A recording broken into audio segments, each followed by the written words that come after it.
Good morning, everybody. It's Alison from Engli-teach with another wonderful lesson for you today.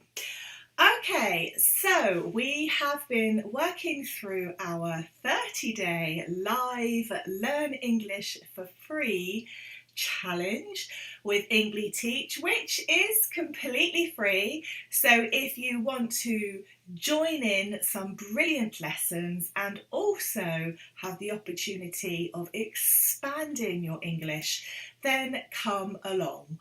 All you need to do is go along to engli-teach.com and open up your free access account.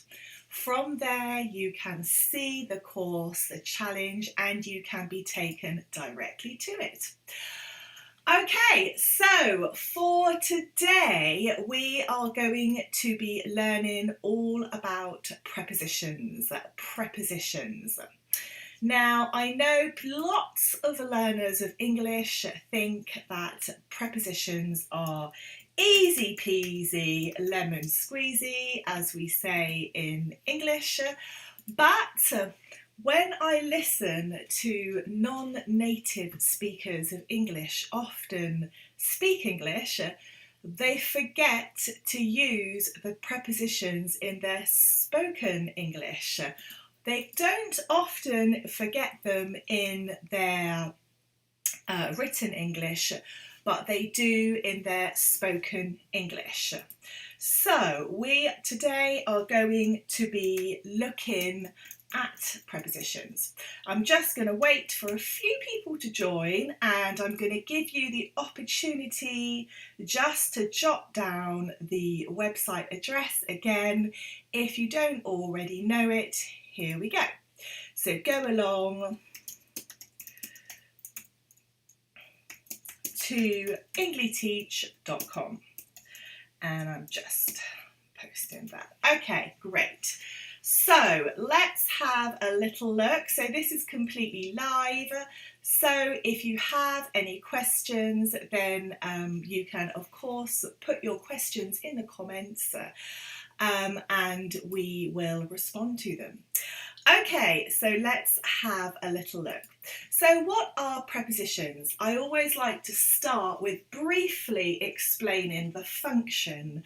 As you know, I'm an English teacher. My degree is in English and functional and applied linguistics, as well as being TEFL and CELTA trained. So I think it's always important to explain the function of the language, because that helps you to understand a lot more how to use it. So let's start here. Prepositions are short words. They're those little words that you always see in a sentence, such as on, in, and to. There are many prepositions.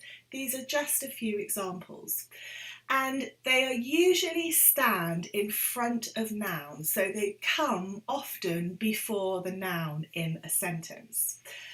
Prepositions, a preposition is a word that tells you where or when something is in relation to something else. So the relevance here is in the relation. It's explaining and joining often one noun and often a verb together. It's like the glue in between these elements in a sentence. Prepositions are words which begin prepositional phrases, okay? So it's important to understand that we use them often at the start of a phrase as well as before a noun. And I'm now just going to slip up a little bit here, take this away, here we go. And lastly, a prepositional phrase is a group of words containing a preposition, a noun, or a pronoun, object of the preposition, and any modifiers of the object. Now, I'm not going to bog us down too much in modifiers today, because that's a whole lesson by itself. So we're not going to go into modifiers today, but just be aware that that is the function of a preposition. Okay, let's move on. I have lots and lots and lots of examples for you. So let's move on to prepositions here. Let's move on. All right, here we go. So I've got a few different prepositions here as examples. Now, know that there are prepositions of time, prepositions of place, prepositions of expression, okay? So there are all different types of categories of prepositions. And in particular, there isn't a general rule for them. You just have to learn them. Okay. Now let's look at these and pay particular attention to my pronunciation. After, before, on, from, to, under, inside and outside. So lots of vowel pronunciation also there. Okay, so let's have a little look at some examples. I have a few examples here. So if I was to say to you, I travelled London to France, what do you think would go in there? What preposition, do you think would go there? If you want to, you can comment, leave it in the comments, and I will have a little look. I can see the comments as we stream live. If not, I'm going to continue. I travelled from London to France. I travelled from London to France. That's a preposition. So the relation is that you went from one place to another. Remember, we said that prepositions always build the relation between often two objects in the sentence. So I travelled from London to New York. Now I've been a bit naughty here because I've put in something that's a little bit different, because quite often when you use prepositions you also have rather unique words. So which word do you think goes in here? And a top tip, it is not from this list. I've been really naughty, I know. I travelled from London to New York via Amsterdam. And this is a word that is so often mispronounced. It's via, not vi, not via, it's via. I travelled from London to New York via Amsterdam. Okay, now we're going to go up. I'm just going to get rid of this. We've got a few more examples here. Okay. Right. After walking to the beach, she rested on the pier. Now, in this sentence, which word is the preposition? After walking to the beach, she rested on the pier. Drop it in the comments if you think you know. It's to. After walking to the beach, she rested on the pier. Actually, to. After walking to the beach, so she walked to the beach. That is the first relationship between the words. She rested, so rested and pier. She rested on the pier, okay? Lots of people would say she rested at the pier, but technically a pier suspends itself, comes out of the water. So we say she rested on the pier. If you're standing on the pier, then you say on the pier, not at the pier, to be technically correct. Okay, let's move on to the next example. We drove the hotel. We drove the hotel. What do you think goes in here?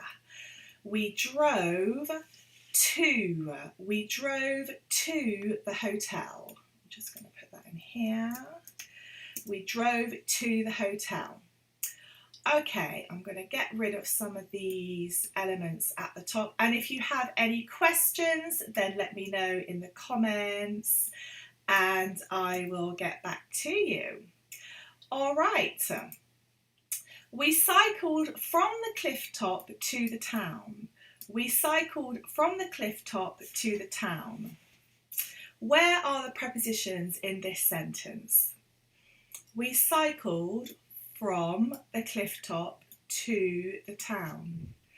Okay, we cycled from the cliff top to the town. Oop, and I missed one here. After several minutes, we located the key, the door. After several minutes, we located the key to the door. Okay. After several minutes, we located the key to the door. Excellent. Good work, everybody.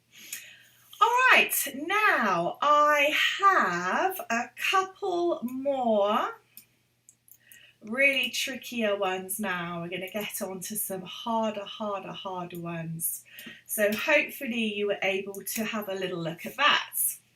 So let's have a look. Are you able to join me 10:30 a.m. tomorrow? Are you able to join me 10:30 a.m. tomorrow? And whilst you're thinking about that, I also want to briefly remind people when they're speaking English, try to speak English with an English cultural native tongue. Often, especially when I have learners obviously from other countries, they try to speak English like Arabic or like Chinese, and they try to speak English very fast, or they say 2 or 3 words and pause and then continue. That isn't how English is spoken, and we use punctuation hugely in English to help people navigate the correct pauses and station points in English when you are speaking. So when you're looking at the sentences, also listen to how I'm saying it and if I'm making pauses or breaks, and when I do, think why.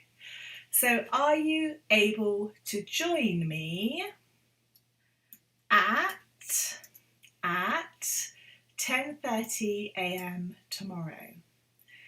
Janet and John are sitting the table. Janet and John are sitting at the table. At the table. Now this one is a tricky one. Her is a man who is cooking meat on a barbecue. Is a man who is cooking the meat on a barbecue. So what should this start with? Now think back to the explanation. We said often prepositions are used at the start of sentences or before nouns, for example here. So what do you think goes in here? It's quite simply, by her is a man who is cooking the meat on a barbecue. So by her is almost like next to, near, very near. By her is a man who is cooking the meat on a barbecue. Okay. There is a bridge. I like this one because this is also one people often put a couple of things in. There is a bridge. Is it on the river, at the river, over the river?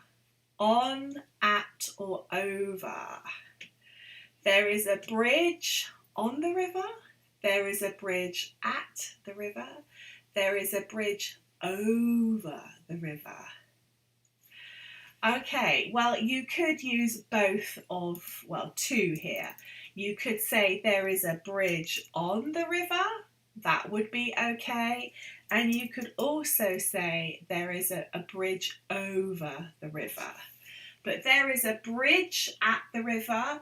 You could say that as well, depending on the context. So you really use all three of those, not at once, okay? Don't use them at once, but you could use them.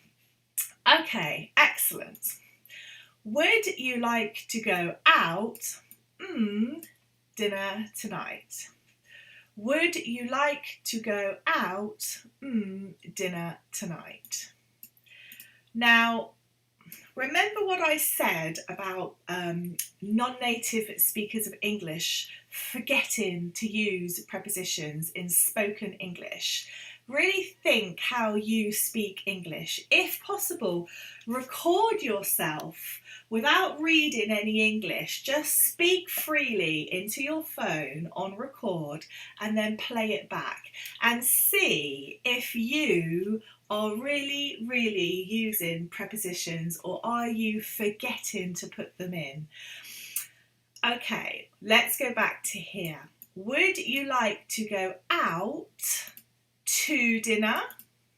Would you like to go out to dinner tonight? So to is a preposition.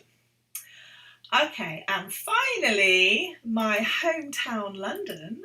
Come, London, it's great. Come, London, it's great. What is this? Come to London, it's great. Come to London, it's great. So there we go. That is the end of our lesson today. A really quick practice on prepositions, pronunciation, and basic word order in a sentence. Now go and have a little practice, and remember to speak freely and record yourself into your phone or your computer and see how you actually speak English, and are you really using the prepositions? Okay, everybody, have a wonderful day. Until next time, bye.